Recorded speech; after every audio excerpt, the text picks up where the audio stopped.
guzonye, chef de guzonye.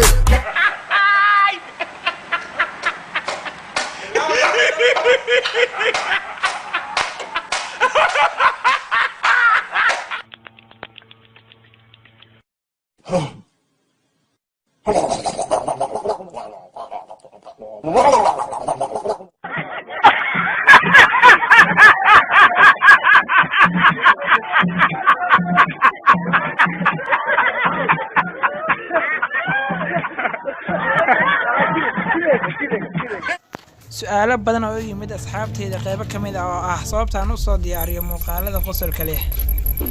taas waxay tahay inaan jecelahay mar waliba farxadda aan jecelahay dad kale inaan ka farxiyo fadlan subscribe saar like kana ku qabo waayo lacag inta kama gadno waa bilaa beeso gabalka intaadan riix iyo u noqoto daawadaha ugu horeeya muuqaalkan soo gelin